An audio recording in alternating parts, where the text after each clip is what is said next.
Bonjour à tous et bienvenue pour ce troisième épisode du mois de juin. Ici sur le plateau des Idoles au col de Vence, se situent derrière moi 4 monolithes, on va dire hors zone, en rapport au village des Idoles. Cet après-midi, je voulais développer avec vous 2 dossiers très intéressants et assez récents. Alors le premier, celui des drones fantômes. Alors ils évoluent en orbite basse ou en haute orbite. Certains drones fantômes laissent une faible trace thermique, d'autres absolument aucune.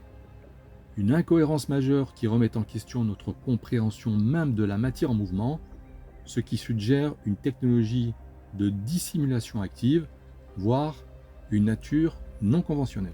Le deuxième dossier, c'est la découverte et la confirmation de piliers sur la grande pyramide de Gizeh grâce aux nouvelles technologies de radar de sol, comme la myographie, le GPR ou la thermographie infrarouge. Les drones fantômes tracés en 2025 ne sont pas nés bien sûr en 2025, mais c'est cette année-là que nous avons commencé à les traquer avec les bons outils. Silencieux, insaisissables, ils apparaissent là où le regard humain peine à comprendre. Les drones fantômes ne sont ni identifiés, ni traçables et ne correspondent à aucun modèle civil ou militaire connu. On peut dire que tout drone fantôme est un ovni, mais tous les ovnis ne sont pas forcément des drones fantômes. Alors je m'explique. Un ovni par définition est un objet volant non identifié. Cela inclut toute manifestation aérienne inexplicable, quelle que soit sa forme, sa taille ou sa nature. En revanche, ce qu'on appelle drone fantôme désigne une forme particulière d'ovni caractérisée par une absence totale de pilote ou de forme biologique visible, une signature thermique variable, voire absente, un silence absolu, même à très basse altitude, des manœuvres impossibles pour une technologie humaine connue et parfois une visibilité uniquement captée par des appareils sans perception directe à l'œil nu, en 2 mots, les UAP. Alors un petit comparatif entre les drones fantômes et les ovnis classiques. Alors les drones fantômes sont de petite taille, très souvent.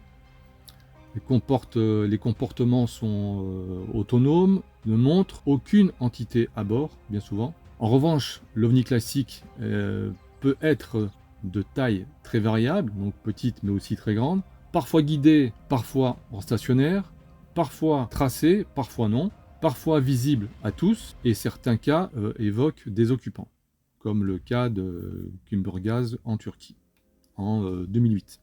Le drone fantôme est donc une sous-catégorie d'ovnis qui semble technologique, mais non humaine, ou du moins dépourvu de présence biologique à bord.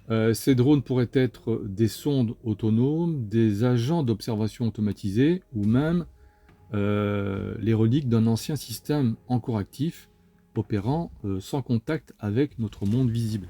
Alors voici les principales pistes évoquées dans les cercles ufologiques, militaires ou exploratoires. Des prototypes de drones furtifs militaires utilisant des systèmes de camouflage optique. Certains comportements observés dépassent nos technologies connues. Disparition instantanée,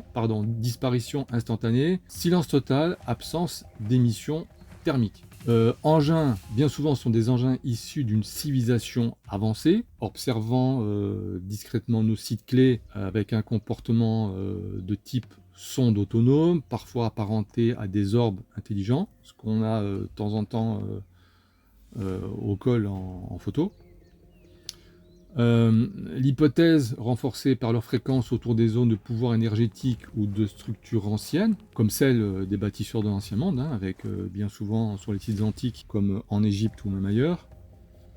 Aucune trace thermique, aucun bruit, mais une forme détectée puis disparue complètement. C'est-à-dire présence factuelle mais invisible. Il y a également les cas du New Jersey, donc les drones détectés par caméra thermique stationnée au-dessus des sites sensibles. Aucun transpondeur, pas de chaleur identifiable.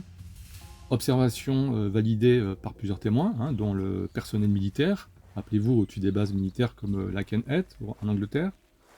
It's the obvious drone, and then there's the real UFO, the unknown, the phenomenon. And you almost see like some kind of laser come out of this thing. And then this UFO kind of backs off and takes off. Again, the battle is happening right now above our skies. Brent, what's your thoughts? Yeah, this is the phenomenon and basically our technology, human on something maybe extraterrestrial or maybe even some...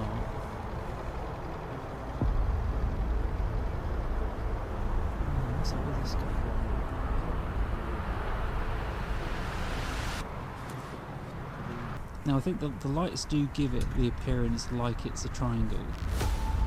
But, okay, so now it looks like a more like the green like the bottom one.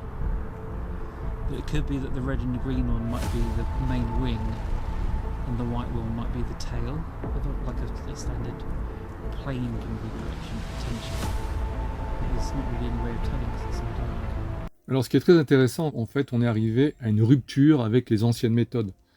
Par exemple, à l'époque, l'analyse reposait sur le témoignage humain, les impressions visuelles, les vidéos accidentelles. La communauté scientifique rejetait les cas non reproductibles ou non visibles, et notamment par le GEPAN. Donc aujourd'hui, on ne cherche plus à voir avec les yeux, mais à détecter avec des spectres et des fréquences.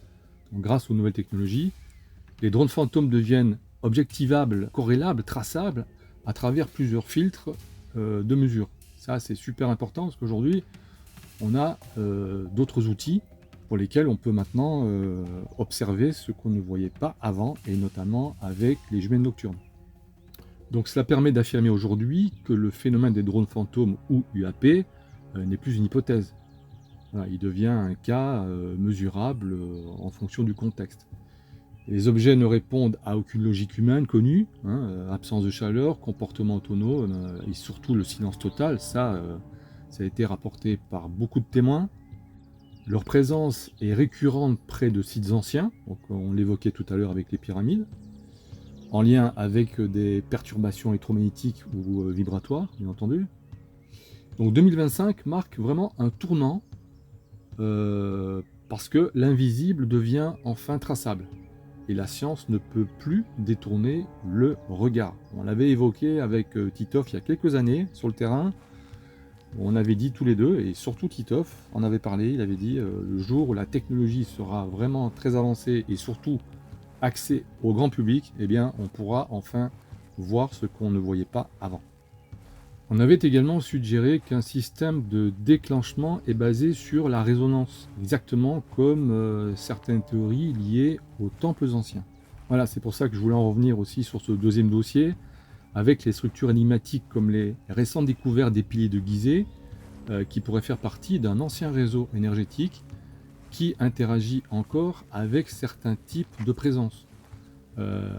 L'hypothèse d'un ancien réseau de surveillance pourrait alors être avancée. Ces drones ou ovnis ou UAP, bref, ne seraient peut-être pas des visiteurs, mais des gardiens d'un ancien système planétaire abandonné ou laissé en veille. Leurs apparitions dans des zones clés pourraient être des réactions à des perturbations, comme les sons, présence humaine ou encore activation magnétique. Mais la plupart de ces objets observés présentent aussi des comportements incompatibles avec la vie biologique telle que nous la connaissons. Des manœuvres aussi impossibles à reproduire pour un humain, et c'est pour ça qu'on avait aussi évoqué à l'époque avec Titov que beaucoup de ces engins, et la plupart en fait, seraient sans pilote. Exactement comme on le fait avec l'envoi des rovers sur Mars. Voilà, on envoie des engins avant qu'on y aille physiquement. Donc c'est, je pense, exactement le même cas de figure. Et beaucoup plus encore, puisque vu l'avancée technologique, je pense que l'IA est beaucoup plus performante. Donc grâce aux dernières technologies d'imagerie souterraine radar à pénétration de sol, avec la tomographie 3D et balayage géoélectrique, les chercheurs ont révélé l'existence de piliers enfouis sous la pyramide, sous la grande pyramide. Certains de ces piliers sont entourés de cuivre, un détail troublant, mais pourquoi le cuivre en fait? Parce qu'il est conducteur d'électricité. Comme s'il y avait là, enfoui depuis des millénaires, un système énergétique ancien, un dispositif oublié capable d'activer quelque chose au cœur même de la grande pyramide. Alors, le lancement du projet qui a été lancé par Scan Pyramid date d'il y a quand même déjà 10 ans. Ça a démarré en 2015. Ensuite, en 2017, il y a eu la découverte du grand vide, ce qu'ils appellent, par la myographie. La myographie, c'était une technologie tout à fait particulière qui a détecté une cavité de plus de 30 mètres au-dessus de la Grande Galerie. C'est le premier choc scientifique d'un espace inconnu à l'intérieur de la pyramide. Donc tout ça, ça prend du temps. 2020-2021, il y a eu les campagnes complémentaires avec le GPR, qui est une autre technologie pour détecter ce qu'il peut y avoir donc, en sous-sol. Et c'est là, donc il y a eu une espèce d'analyse de soubassement rocheux sous la pyramide, avec des structures verticales anormales qui ont été identifiées et non alignées avec les galeries connues. 2023-2024, les données croisées sont confirmées, des piliers massifs apparaissent sur plusieurs relevés croisés, GPR plus résistivité. Voilà, et ce n'est donc qu'en 2024 que l'hypothèse d'un réseau vertical structuré sous la pyramide a été confirmée avec des éléments métalliques et rendu public, donc courant 2024. Voilà, vous pouvez également découvrir la vidéo des messages codés du Sphinx relative aux nouvelles découvertes. De nouvelles cavités, le corps rongé du Sphinx par une érosion que la science ne peut plus ignorer porte les cicatrices d'un temps bien plus ancien que ce que l'histoire officielle ose admettre. Et ici, sa datation remontait non pas à l'Égypte pharaonique, mais à une civilisation antédiluvienne, très probable. Et c'est là qu'on fait le lien avec les drones fantômes, ou UAP. Alors, qu'est-ce qu'ils surveillent exactement? Sont-ils les témoins d'une technologie encore active, ou les derniers agents d'un réseau mondial construit bien avant nos civilisations connues? Un réseau donc capable de s'éveiller, et si certaines conditions sont réunies. Si les bâtisseurs de l'ancien monde avaient laissé derrière eux une matrice fonctionnelle enfouie sous la pierre, seraient-ils donc en train de surveiller nos découvertes et nos agissements depuis l'espace? Pourraient-ils intervenir en rapport au conflit actuel? Je pense pas. Et est-ce que l'activité de ces objets est plus intense dans ce secteur en termes de surveillance? Très certainement. Voilà, merci de m'avoir écouté. Je vous laisse découvrir ces dossiers en images. À bientôt. Des objets non identifiés sont régulièrement observés dans la haute atmosphère ou en orbite basse. Ce ne sont pas des météores, ni des satellites, et encore moins des véhicules terrestres. Ils surgissent à la frontière de l'espace connu, captés par erreur sur des flux satellites civils ou repérés furtivement par les capteurs militaires classifiés. Ces intrus silencieux défient nos lois de trajectoire et nos systèmes de suivi les plus avancés. On les appelle désormais les drones fantômes de l'espace, non parce qu'ils sont mécaniques, mais parce qu'ils se comportent comme des entités autonomes, intelligentes et insaisissables. Des enregistrements, ici de satellites météo ou d'observatoires spatiaux comme GOES, Imawari ou Sentinel, montrent des signatures thermiques furtives. Des objets sans propulsion apparente, des accélérations soudaines à plusieurs milliers de km/h, changement de direction sans inertie, et surtout absence totale de signaux radio ou de transpondeurs. Mais qui sont-ils? Certains scientifiques avancent l'idée d'un phénomène atmosphérique encore inconnu, mais dans les milieux plus spécialisés, on évoque une autre possibilité, celle d'une présence silencieuse en observation, un programme non humain utilisant notre propre réseau orbital comme terrain d'analyse. Des rapports militaires évoquent même des incidents où ces objets ont été suivis par plusieurs radars militaires en simultané, sans qu'aucun système de défense n'ait pu les intercepter. Et c'est là que ça devient intéressant. En 2025, l'alerte est donnée dans plusieurs agences spatiales. Un objet sphérique de la taille d'un petit bus est filmé près d'un satellite de communication géostationnaire avant de disparaître dans une manœuvre défiant les lois de la physique.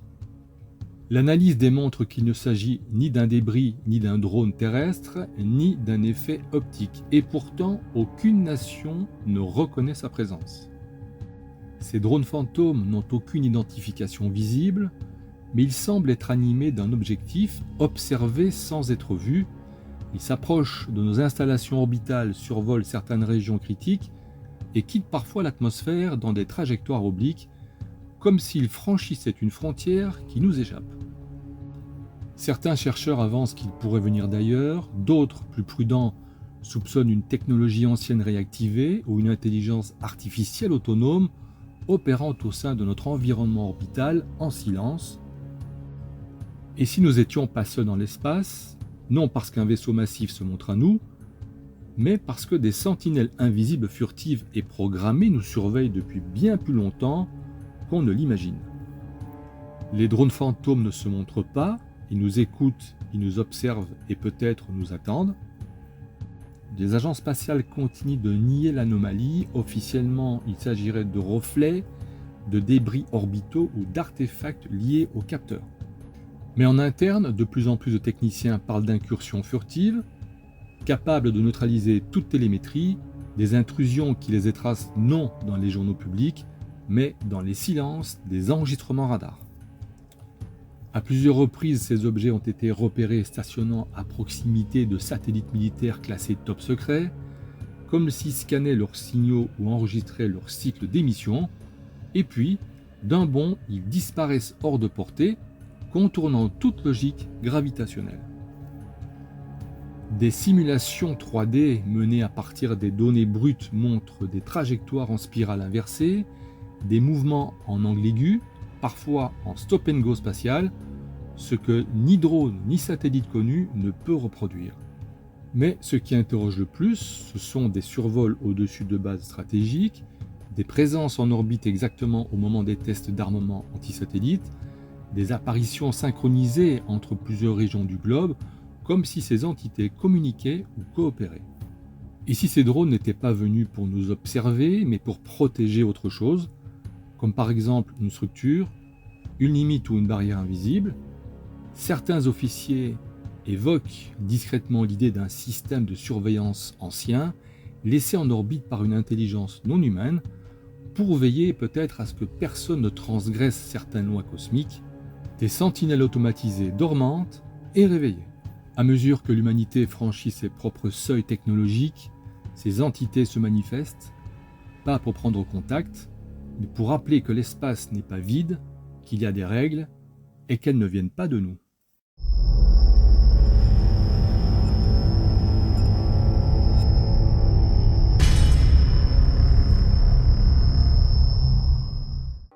Le sphinx égyptien serait-il un héritage de civilisations antédiluviennes selon la théorie des anciens astronautes? Le grand sphinx du plateau de Gizeh est l'un des monuments les plus emblématiques et les plus mystérieux du monde, un chef-d'œuvre de l'ingéniosité et de l'ambition de l'Égypte antique. Sculpté dans la roche calcaire directement sur le plateau de Gizeh, à proximité des pyramides, il incarne une figure mythologique à la fois puissante et énigmatique, un corps de lion à la tête humaine. Ce colosse long de 73 mètres et haut de 20 mètres reste un symbole intemporel de la civilisation égyptienne et fascine historiens, archéologues et voyageurs depuis des millénaires. Personne ne connaît vraiment la datation exacte de la construction et fait l'objet de nombreux débats. Traditionnellement, il est attribué au pharaon Khéphren vers 2500 avant Jésus-Christ qui régna durant l'Ancien Empire. Certains historiens pensent que le visage du sphinx représente Khéphren lui-même, tandis que d'autres avancent l'hypothèse qu'il pourrait s'agir de son père Khéops, lié à la Grande Pyramide. Quoi qu'il en soit, l'effigie du sphinx est profondément liée à l'autorité divine des pharaons, qui étaient perçus comme des intermédiaires entre des dieux, possiblement extraterrestres, et les hommes. Le sphinx combinant un corps de lion et une tête humaine symbolise probablement la force et l'intelligence, deux qualités essentielles pour régner. Cet animal, noble et puissant à tête humaine coiffée d'une émesse, le couvre-chef le plus emblématique et traditionnel des pharaons, symbolise la sagesse. De plus, il est orienté vers l'est, en direction du soleil levant, une position symbolique qui renforce son association avec les divinités solaires égyptiennes, notamment Ré, le dieu du soleil. La technologie de construction des pyramides et du grand sphinx de Gizeh fascine les chercheurs depuis des centaines d'années. Ses origines, bien plus anciennes et complexes qu'on ne le croit généralement, repose sur l'idée que le sphinx ne serait pas seulement le produit de la civilisation égyptienne antique, mais qu'il pourrait être l'héritage d'une civilisation extraterrestre avancée venue des confins de notre galaxie, dont le but de cette construction reste encore de nos jours un mystère, mais ce monument serait plus ancien que l'Égypte pharaonique. Le plateau de Gizeh où se trouve le sphinx est connu pour ses alignements astronomiques sophistiqués. Les pyramides, par exemple, sont alignées avec les étoiles de la ceinture d'Orion, où, selon plusieurs études, le sphinx lui-même est orienté vers l'est et regarde directement le point où le soleil se lève lors des équinoxes, ce qui renforce son association avec les cycles célestes. L'importance accordée aux alignements cosmiques dans la construction du sphinx suggère une connaissance astronomique avancée, dépassant celle des Égyptiens de l'Ancien Empire. Certaines théories extraterrestres supposent que ces alignements seraient un indice d'un contact avec des civilisations venues des étoiles, possédant des connaissances astronomiques précises et ayant laissé un message codé dans la structure même des monuments. Les Égyptiens eux-mêmes faisaient souvent référence à leurs dieux comme étant venus des cieux. Des textes anciens, tels que les textes des pyramides ou le livre des morts, parlent d'entités divines qui sont descendues du ciel pour instruire les hommes et gouverner la terre. Ces récits peuvent être interprétés à la lumière moderne comme des descriptions d'interventions extraterrestres. Les Égyptiens auraient alors interprété ces visiteurs d'autres mondes comme des dieux en raison de leur technologie supérieure et de leur apparence non humaine. Le sphinx pourrait alors être le produit de ces dieux venus du ciel. Si on admet que ces divinités en réalité sont des entités extraterrestres, qui ont pu façonner les premières civilisations humaines, il est possible alors qu'elles aient construit des monuments comme le sphinx pour transmettre leur savoir ou marquer leur présence sur Terre dans un but bien précis. Le sphinx, avec son corps de lion et sa tête humaine, incarne une symbolique puissante qui pourrait transcender les cultures terrestres. Cette fusion de l'animal et de l'homme pourrait représenter une tentative d'une civilisation extraterrestre de communiquer avec les humains, en utilisant des formes et des concepts universels reconnus dans de nombreuses civilisations à travers l'histoire. Découvert en 1817, il était ensablé dans sa quasi-totalité, et ce n'est qu'au bout de 20 ans de travaux qu'il fut désensablé, ou par la suite, il subit de nombreuses restaurations, mais pour quelle raison ne pas l'avoir laissé dans l'état où il fut trouvé? L'un des motifs de sa restauration étant de cacher au public ses ouvertures, comme le haut de la tête et d'autres endroits autour du sphinx, rendant impossible les accès au passage dissimulé, vers un ensemble de tunnels complexes, contenant tombeaux et des artefacts d'origine extraterrestre. Une momie a été trouvée qui serait une hybridation entre de l'ADN humain et de l'ADN d'origine inconnue, découverte en 1988 par un égyptologue français, où un texte ancien sur du papyrus fut découvert à côté du tombeau, expliquant cette rencontre et traduite par une source anonyme du département des antiquités égyptiennes. Ce cliché, on le voit dans son état initial, avec un important niveau d'érosion, il serait beaucoup plus ancien que les pyramides. Une des preuves les plus fréquemment évoquées par les défenseurs de la théorie des anciens astronautes est l'érosion qui a affecté le corps du sphinx. En effet, plusieurs géologues, dont Robert Schoch, ont observé des marques d'érosion verticale sur le corps, signe de pluies intenses. Or, selon ces chercheurs, la région de Gizeh n'a pas connu de précipitations suffisantes pour provoquer une telle érosion depuis au moins 9 à 10 000 ans, bien avant l'apparition de la civilisation égyptienne. Cela pourrait suggérer que le sphinx pourrait avoir été édifié à une époque très antérieure, dans un climat totalement différent, ce qui défie la chronologie historique conventionnelle. D'après les dernières études et découvertes, ce monument aurait subi une submersion d'eau salée. Lors des fouilles dans la Grande Pyramide en 1910, les frères Edgar publient leur passage de la Grande Pyramide dans lequel ils évoquent une couche de sel aggloméré de plus d'1 centimètre dans les chambres internes. La découverte fut étonnante, des fragments de coquillages de mer ont été trouvés aux alentours du site, mais les archéologues tenteraient de discréditer cette découverte.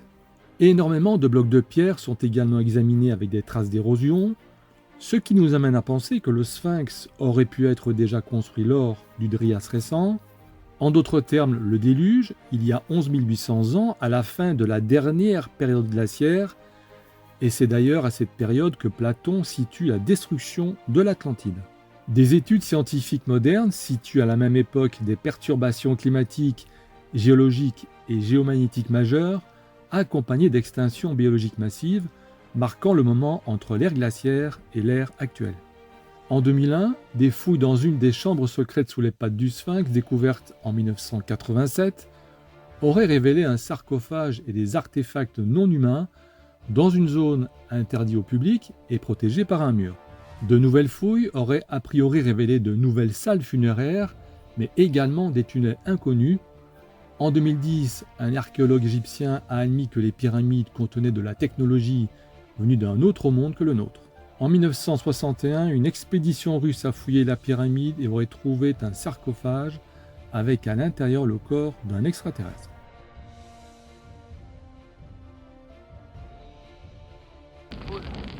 ايوه دي مقوي قالوا هو قبر كيف عرفوا اشياء زي كده دخلوا شافوا على الحيطان رموز وكتابات وصور حكاوا عليهم من قبل. Dans la chambre située entre les pattes du Sphinx, il y aurait une grande salle d'archives renfermant l'histoire de l'humanité. Au vu de la datation de presque 12 000 ans, on pourrait supposer que la construction du Sphinx aurait été édifiée par les Atlantes, conjointement avec l'aide et la technologie de mondes différents, car la construction du Sphinx et des pyramides adjacentes a toujours intrigué par son ingéniosité technique. Des ingénieurs et des architectes modernes peinent à comprendre comment ces structures ont pu être bâties. Cette énigme architecturale alimente la théorie selon laquelle une technologie supérieure apportée par une civilisation venue de l'espace aurait permis la réalisation de ces merveilles. D'autres technologies sont alors évoquées, comme la manipulation de la gravité ou des énergies inconnues, qui auraient pu être utilisées pour ériger ces monuments. Le Sphinx aurait-il pu être un point de communication avec les étoiles ? Les partisans de la théorie des anciens astronautes pensent que oui. Cette théorie est renforcée par les recherches récentes sur les structures anciennes considérées comme des points de rencontre avec des civilisations avancées. Le Sphinx, par sa taille monumentale et son lien avec les cycles solaires et stellaires, aurait pu être un centre technologique ancien, utilisé pour interagir avec des êtres venus d'ailleurs. Si nous admettons l'idée que des civilisations avancées venues des confins de la galaxie auraient pu influencer l'histoire humaine, le Sphinx devient non seulement un monument historique, mais aussi un témoin d'un lien profond entre l'humanité et les étoiles. Le mystère du Sphinx pourrait bien être la clé de la compréhension de notre place dans l'univers, un rappel de l'immensité des connaissances encore à découvrir sur les origines de l'humanité, en sachant que cette période correspond bien avant l'Antiquité, lorsque l'humanité n'avait pas encore les connaissances techniques nécessaires pour créer un monument d'une telle envergure. Cette anomalie chronologique ouvre la voie à l'hypothèse d'une intervention d'entités technologiquement avancées, venues peut-être des confins de notre galaxie. Du coup, cette hypothèse appelle à une réévaluation de notre conception de l'histoire et de notre relation avec l'univers. Le grand Sphinx de Gizeh pourrait être le premier témoin d'une rencontre intergalactique, une balise laissée par une civilisation ancienne pour nous rappeler que nous ne sommes peut-être pas seuls dans cet univers infini.